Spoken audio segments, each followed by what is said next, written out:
Joining us on the altar to lead off our show is Jillian Pohlman, the owner of Jillian Marie Events. The esteemed wedding planner does all the hard work so you can enjoy the most memorable day of your life. So once you say I do on Valentine's Day, the next step is to say I do to Jillian Marie Events. There are 3 simple pleasures of life, Jillian. Eat, drink, and be married, right? There you go. So like I just mentioned, Valentine's Day, everybody's getting engaged. I feel like February 15th is your busiest day because people have to call you to start planning for their beautiful spring and summer weddings. As a wedding planner, what's all on your list? List for like just what do we got to do? Yes. So I always tell people, savor your engagement for at least a few days. There's some people that have been planning this day since they were a little girl. Right.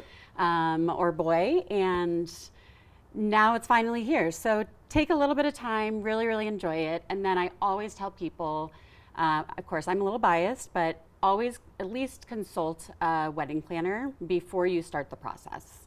So whether or not you're gonna hire them from the get-go, really having that level of expertise and education guiding you through the process is really gonna be the best bet.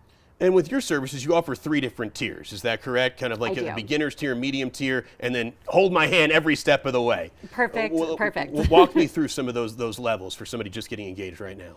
Yeah, so wedding planners in general will kind of fall into 3 categories. A lot of times people call event management, day of coordination.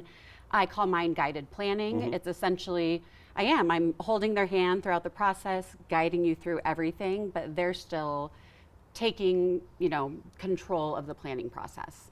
Then my middle tier is planning and design. That's really for the couple who just really needs help with the design, like bringing their vision to life.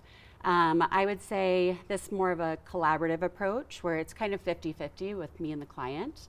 And then there's a white glove service, which is full service planning, sit back and relax as much as you can and let me do all the heavy lifting. Oh, you love it. What makes Colorado such a great place to have a wedding, you think? Colorado, when I first got into this, I was actually surprised at how many people travel to Colorado to get married. It is such a big destination. Colorado, all of Colorado, we have so many venues, it can be a little overwhelming sometimes. But I would say local to us, the Broadmoor is absolutely my favorite place to get married. #1 venue recommendation. And then, Colorado is great. People from Texas come here a lot, California. We have really kind of mild weather and so, and beautiful views. What's the most underrated aspect when planning a wedding? Like what is the common person not thinking about as you, the expert, has the answer to? Is it the food? Is it the flowers? Photographer? What do you think? I feel like people can do all those things. I think what people don't think through is the amount of stress and anxiety that can come with wedding planning. And it honestly should be an enjoyable process. But it can be very overwhelming. You can go down rabbit holes very easily on Google and Instagram. And so I would just say that people easily get lost. They don't actually know where to start. And so I would say the easy things are actually picking the venue, picking your photographer, picking the food. I think it's all of the little details that people don't think about that can really add up. Yeah, you're right. I'm in my mid-30s, so I just kind of finished the wedding circuit. One of my favorite details I noticed, like after the wedding when we were loading the bus to get back to the hotel, they were handing out personal pizzas. Like everybody's hungry after a long night of drinking and dancing and stuff. It's those little pizzas that when you're wearing like a tuxedo, it makes the biggest difference in the world. Now you offer a free 1-hour consult. What's that process like and how can somebody get a hold of you?